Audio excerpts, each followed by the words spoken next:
வணக்கம். இது ஐபிசி தமிழின் பிரதான செய்திகள். முதலில் தலைப்புச் செய்திகள். முள்ளிவாய்க்கால் நினைவேந்தலுக்கு தயாராகும் தாயகம், உணர்வெழுச்சியுடன் பங்கேற்குமாறும் அழைப்பு. தேசிய மக்கள் சக்திக்குள் பிளவு தீவிரமடைந்து வருவதாக தகவல். பாரிய நிதி மோசடியில் சிக்கியுள்ள மகிந்தவின் சகா விசாரணைகள் தீவிரம். அனுர அரசின் காணி சுவீகரிப்பு வர்த்தமானி பாரிய போராட்டத்திற்கு அழைப்பு. இலங்கைக்கு கடத்தப்பட்ட போதைப்பொருள் இந்திய பிரஜையொருவர் கைது. தமிழக சட்டசபையில் நிறைவேற்றப்பட்ட 4 சட்ட மசோதாக்கள் ஆளுநர் ரவி ஒப்புதல். முள்ளிவாய்க்கால் வாரத்தின் 6ஆம் நாளான இன்று தாயகத்தின் பல்வேறு பகுதிகளிலும் இனப்படுகொலை வாரம் கடைபிடிக்கப்படுகின்றது. முள்ளிவாய்க்கால் பேரவல நாள் நாளைய தினம் கடைபிடிக்கப்படவுள்ள நிலையில் ஈழத்தமிழர்கள் தாயகத்திலும் புலம்பெயர் தேசங்களிலும் தயார்படுத்தல்களை மேற்கொண்டு வருகின்றனர். இந்த நிலையில் நாளைய தினம் இடம்பெறவுள்ள முள்ளிவாய்க்கால் நினைவு தினத்தில் தமிழ் மக்கள் உணர்வெழுச்சியுடன் பங்கேற்குமாறு தமிழ் தேசிய மக்கள் முன்னணி அழைப்பு விடுத்துள்ளது. முள்ளிவாய்க்கால் இனப்படுகொலை வாரத்தினுடைய 6வது நாளிலே நாங்கள் இருந்து கொண்டிருக்கிறோம். நாங்கள் இப்பொழுது நின்று கொண்டிருக்கிற இடம் உங்களுக்கு தெரியும், நவாலி தேவாலயம், சென்ட் பீட்டர்ஸ் தேவாலயம்.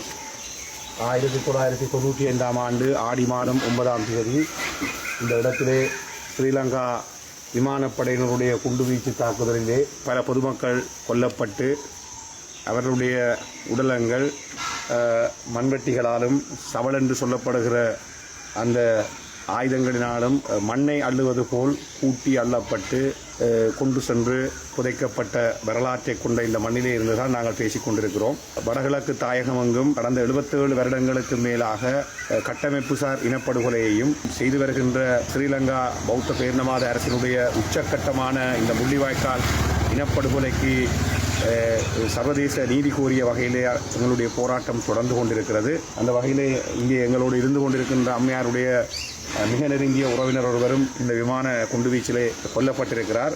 ஆகவே ஒரு தேவாலயத்தின் மீது குண்டு வீசப்பட்டு அப்பாவி மக்கள் இனப்படுகொலை செய்யப்பட்ட தமிழர்கள் என்கின்ற ஒரே காரணத்துக்காக படுகொலை செய்யப்பட்ட நவாலி சென்ட் பீட்டர்ஸ் தேவாலயத்துக்கு முன்பாக இருக்கின்ற அந்த நினைவு தூவிலே நாங்கள் இந்த சர்வதேசத்துக்கு ஒரு வேண்டுகோளை விடுக்கிறோம்.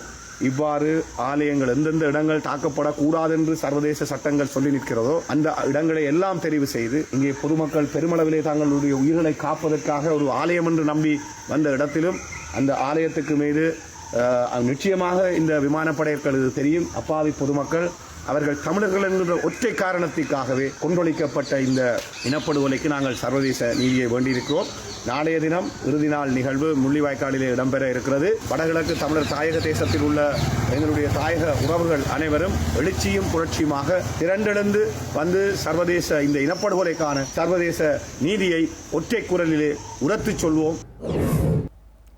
தேசிய மக்கள் சக்தி அரசாங்கத்தினுள் சப்தமின்றி பாரிய விரிசலொன்று தீவிரமடைந்து வருவதாக அரசியல் ஆய்வாளர்களால் கருத்துக்கள் முன்வைக்கப்பட்டுள்ளன. ஜனாதிபதி அனுரகுமார தலைமையில் ஒரு அணி ஜேவிபி சார்பு கடும் போக்குவாத அணியாகவும், பிரதமர் ஹரணி தலைமையில் இன்னொரு அணி மிதவாத போக்குடைய அணியாகவும் பிளவுபட தொடங்கியுள்ளது.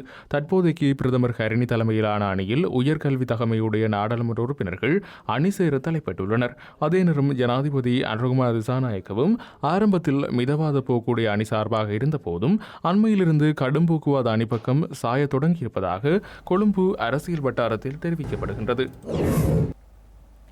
யாழ்ப்பாணம் காங்கேசந்துறை துறைமுகத்தில் போதைப் பொருளுடன் இந்தியர் ஒருவர் கைது செய்யப்பட்டுள்ளார். காங்கேசன் துறைமுகத்தில் நேற்று மாலை சுங்கப்பிரிவால் மேற்கொள்ளப்பட்ட ரோந்து நடவடிக்கையின் போது 4 கிலோகிராம் போதைப் பொருளுடன் சந்தேக நபர் ஒருவர் கைது செய்யப்பட்டுள்ளார். இந்தியாவில் சென்னையைச் சேர்ந்த குறித்த சந்தேக நபர் நாகப்பட்டினம் துறைமுகம் ஊடாக கப்பல் வழியாக போதைப் பொருள் கடத்த முற்பட்ட வேளையே இவ்வாறு கைது செய்யப்பட்டுள்ளார். விசாரணைகளின் பின்னர் அவரை நீதிமன்றத்தில் முற்படுத்துவதற்கான நடவடிக்கைகளை காங்கேசன்துறை காவல்துறையினர் முன்னெடுத்துள்ளனர். வடக்கு மக்களின் காணி சுவீகரிப்பு வர்த்தமானி மீளப்பெறப்படுவதை ஸ்ரீலங்கா அரசு எதிர்வரும் 28ஆம் தேதிக்கு முன் உறுதி செய்ய வேண்டுமென ஜனாதிபதி சட்டத்தரணி எம்.ஏ. சுமந்திரன் குறிப்பிட்டுள்ளார். அவ்வாறு உறுதி செய்ய தவறும் பட்சத்தில் பாரிய போராட்டம் இடம்பெறும் என அவர் வலியுறுத்தியுள்ளார். யாழ் வடமராட்சி ஊடக மையத்தில் நேற்று இடம்பெற்ற ஊடகவியலாளர் சந்திப்பில் இவ்வாறு குறிப்பிட்டுள்ளார். வவுனியா, முல்லைத்தீவு ஆகிய வடக்கு மாகாண மாவட்டங்கள் அனைத்திலேயும் அரசாங்கம் வர்த்தமானி பிரசுரம் மூலமாக மக்களுடைய காணிகளை அரசுடைமையாக்குறதுக்கான நடவடிக்கை எடுத்திருப்பது எல்லாருக்கும் தெரிந்த விஷயம். மார்ச் மாதம் 28ஆம் தேதி இந்த விடயம் வர்த்தமானியத்தை பிரசுரிக்கப்பட்டிருக்கிறது. அந்த குறித்த சட்டம் ஒரு பழைய சட்டம், பிரித்தானிய காலனித்துவ காலத்திலே உருவாக்கப்பட்ட சட்டம். அந்த சட்டத்தின் கீழே இந்த செயற்பாடு நடைபெற்றிருக்கக்கூடாது என்று நான் ஜனாதிபதிக்கு உடனடியாகவே கடிதம் ஒன்றை அனுப்பி வைத்திருக்கிறேன். இந்த வர்த்தமானி பிரசுரம் உடனடியாக மீள கைவாங்கப்பட வேண்டும் என்று நாங்கள் கூறியிருக்கிறோம். அப்படி மே மாதம் 28ஆம் தேதிக்குள்ளே இது மீள கைவாங்கப்படாவிட்டால் நாங்கள் பாரியதொரு போராட்டத்தை அரசாங்கத்துக்கு எதிராக நடாத்துவோம் என்றும் ஏற்கனவே அறிவித்திருக்கிறோம். அரசாங்கத்துக்கு கொடுக்கப்பட்ட காலக்கெடு இந்த மாதம் 28ஆம் தேதியோடு நிறைவடைகிற காரணத்தினாலே நாங்கள் 29ஆம் தேதியிலே இருந்து செய்ய போகிற போராட்டம் சம்பந்தமான ஆயத்தங்களையும் செய்கிறோம். இது இந்த நாட்டை மட்டுமல்ல உலகத்தையே உழுக்கக்கூடிய ஒரு போராட்டமாக இருக்க வேண்டும். உயிர்த்த ஞாயிறு தின பயங்கரவாத தாக்குதலுக்கு உதவியதாக கைது செய்யப்பட்டு பின்னர் பிணையில் விடுவிக்கப்பட்டிருந்த 10 ஆண் சந்தேக நபர்களையும் 2 பெண் சந்தேக நபர்களையும் விடுவிக்குமாறு கொழும்பு நீதவான் நீதிமன்றம் நேற்றைய தினம் உத்தரவிட்டுள்ளது. சந்தேக நபர்கள் தொடர்பாக விசாரணைகளை மேற்கொண்டு பயங்கரவாத விசாரணை பிரிவு அவர்களுக்கு எதிரான விசாரணைகளை முடித்துக்கொண்டு நேற்றைய தினம் பிரதம நீதவானுக்கு அறிக்கை சமர்ப்பித்தது. பிரதம நீதவானிடமிருந்து பெறப்பட்ட ஆலோசனைகளின்படி இந்த முறைப்பாட்டை முடிவுக்கு கொண்டுவர நடவடிக்கை எடுப்பதாக காவல்துறையினர் நீதிமன்றத்துக்கு அறிவித்தனர். அதன்படி சம்பந்தப்பட்ட சந்தேக நபர்களை விடுவிக்குமாறு கொழும்பு மேலதிக நீதவான் பசன் அமரசேன உத்தரவிட்டுள்ளார். சந்தேக நபர்கள் சார்பில் முன்னிலையான சட்டத்தரணி நீதிமன்றத்தில் கோரிக்கை ஒன்றை முன்வைத்து இந்த சந்தேக நபர்கள் கைது செய்யப்பட்ட போது அவர்களிடமிருந்து காவல்துறையால் பறிமுதல் செய்யப்பட்ட கைபேசிகள் உள்ளிட்ட வழக்கு பொருட்களை அவர்களுக்கு விடுவிக்க உத்தரவிடுமாறு கோரியுள்ளார். அதன்படி சம்பந்தப்பட்ட பொருட்களை சந்தேக நபர்களுக்கு விடுவிக்குமாறு நீதவான் உத்தரவிட்டுள்ளார். புதுடில்லியில் உள்ள கம்போடிய தூதரகத்தில் கடமையாற்றும் இலங்கைக்கான கம்போடியா தூதுவர் ராத்மானி பிரதமர் அலுவலகத்தில் பிரதமர் கலாநிதி ஹரணி அமரசூரியவை சந்தித்து கலந்துரையாடியுள்ளார். தூதுவர் ராத்மானியை வரவேற்ற பிரதமர் கலாநிதி ஹரணி அமரசூரிய அவரது பதவிக்காலம் வெற்றிகரமாக அமைய வாழ்த்துக்களை தெரிவித்துள்ளார். இதன்போது இரு நாடுகளுக்கும் இடையேயான நேரடி விமான இணைப்பை ஏற்படுத்துவதற்கான இருதரப்பு ஒப்பந்தத்தை தூதுவர் ராத் முன்மொழிந்துள்ளார். அத்துடன் வர்த்தகம், சுற்றுலா மற்றும் மக்களிடையேயான உறவுகளை வலுப்படுத்துவதற்கான சாத்தியக்கூறுகளை விளக்கினார். கம்போடிய சுற்றுலா பயணிகளுக்கு விருப்பமான இடமாக இலங்கையை ஊக்குவிப்பதில் அரசாங்கம் கவனம் செலுத்துவதாக பிரதமர் தெரிவித்துள்ளார். ஸ்ரீலங்காவின் முன்னாள் அமைச்சர் லக்ஷ்மன் ஜாப அபயவர்த்தன உட்பட 2 பேருக்கு எதிராக லஞ்ச ஊழல் குற்றச்சாட்டுகளை விசாரிக்கும் ஆணைக்குழு குற்றப்பத்திரிகை தாக்கல் செய்துள்ளது. கொழும்பு மேல் நீதிமன்றத்தில் குறித்த குற்றப்பத்திரிகை தாக்கல் செய்யப்பட்டுள்ளது. 2014ஆம் ஆண்டு அப்போதைய ஜனாதிபதி மஹிந்த ராஜபக்சவின் பதவியேற்பின் 2ஆம் ஆண்டு விழாவிற்காக இலங்கை முதலீட்டு சபையின் நிதியை பயன்படுத்தி செய்தித்தாள்களில் விளம்பரங்கள் மூலம் அரசாங்கத்துக்கு 1.7 மில்லியன் ரூபாய்க்கு மேல் இழப்பு ஏற்பட்டதாக கூறப்படும் ஒரு சம்பவத்துடன் தொடர்புடையது என தெரிவிக்கப்படுகிறது. முன்னாள் முதலீட்டு ஊக்குவிப்பு அமைச்சர் லக்ஷ்மன் ஜாப அபேவர்த்தன மற்றும் இலங்கை முதலீட்டு சபையின் முன்னாள் பணிப்பாளர் நாயகம் ஜெயந்த எதிர்சிங்க ஆகியோருக்கு எதிராக வழக்கு தொடர லஞ்ச ஒழிப்பு ஆணைக்குழு நடவடிக்கை எடுத்துள்ளது. இந்த வழக்கில் பிரதிவாதிகள் மீது 5 குற்றச்சாட்டுகள் பதிவு செய்யப்பட்டுள்ளன. 15 நபர்கள் சாட்சிகளாக குறிப்பிடப்பட்டுள்ளனர். மேலும் 21 ஆவணங்கள் சாட்சியங்களாக சமர்ப்பிக்கப்பட்டுள்ளன. உள்ளூராட்சி சபைகளை கைப்பற்றுவதற்காக ரணில் தலைமையில் கூட்டணி சேர்வது வேடிக்கையான விடயம் என தேசிய மக்கள் சக்தியின் யாழ் மாவட்ட நாடாளுமன்ற உறுப்பினர் இளங்குமரன் தெரிவித்துள்ளார். மக்களால் நிராகரிக்கப்பட்டவரே ரணில் எனவும் அவர் குறிப்பிட்டுள்ளார்.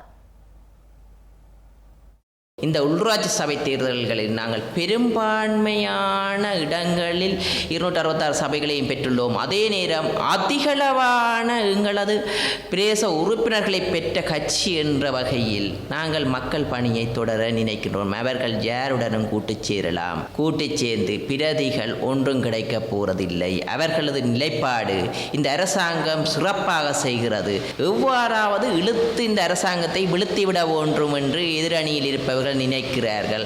அதுவும் அவர்களது எதிரணியும் பலமில்லாத அணியை சூழ்கிறார்கள். ரணிலை சூழ மக்களால் வெறுக்கப்பட்டவரை சூழ அணிதிரளுவதுதான் ஒரு வேடிக்கைக்குரிய விஷயமாக இருக்கிறது. அதை பற்றி நாங்கள் அலட்டிக் கொள்ள தேவையில்லை. எமது பணி இனி எதிர்வருங்காலத்தில் அதிவேகமாக தொடரும் போது மக்கள் ஆதரவு இன்னும் பெருகும் என்று திடமான நம்பிக்கை இருக்கு. தமிழக சட்டசபையில் நிறைவேற்றப்பட்ட 4 சட்ட மசோதாக்களுக்கு ஆளுநர் RN ரவி ஒப்புதல் வழங்கியுள்ளார். மார்ச் 14ஆம் தேதி முதல் ஏப்ரல் 29ஆம் தேதி வரை நடந்த சட்டசபை கூட்டத்தொடரில் 18 மசோதாக்கள் குரல் வாக்கெடுப்பு மூலம் நிறைவேற்றப்பட்டு ஆளுநர் RN ரவிக்கு அனுப்பி வைக்கப்பட்டது. நீண்ட நாட்களாக ஆளுநரின் ஒப்புதலுக்காக காத்திருந்த நிலையில் இன்று 4 சட்டத்திருத்த மசோதாக்களுக்கு ஆளுநர் RN ரவி ஒப்புதல் வழங்கியுள்ளார். 4 மசோதாக்களையும் நிதித்துறை அமைச்சர் தங்கம் தென்னரசு பேரவையில் தாக்கல் செய்திருந்தார். 4 மசோதாக்களுக்கு ஆளுநர் RN ரவி ஒப்புதல் அளித்துள்ள நிலையில் 14 மசோதாக்கள் நிலுவை உள்ளன. செய்திகளின் நிறைவாக மீண்டும் தலைப்புச் செய்திகள். முள்ளிவாய்க்கால் நினைவேந்தலுக்கு தயாராகும் தாயகம், உணர்வெழுச்சியுடன் பங்கேற்குமாறு அழைப்பு. தேசிய மக்கள் சக்திக்குள் பிளவு தீவிரமடைந்து வருவதாக தகவல். பாரிய நிதி மோசடியில் சிக்கியுள்ள மகிந்தவின் சகா விசாரணைகள் தீவிரம். அனுர அரசின் காணி சுவீகரிப்பு வர்த்தமானி பாரிய போராட்டத்திற்கு அழைப்பு. இலங்கைக்கு கடத்தப்பட்ட போதைப்பொருள் இந்திய பிரஜையொருவர் கைது. தமிழக சட்டசபையில் நிறைவேற்றப்பட்ட 4 சட்ட மசோதாக்கள் ஆளுநர் ரவி ஒப்புதல். இத்துடன் IBC தமிழின் பிரதான செய்திகள் நிறைவு பெற்றன. உடனுக்குடன் செய்திகளை அறிந்து கொள்ள IBCTamil.com என்ற எமது இணையதளத்தை பார்வையிடுங்கள். வணக்கம்.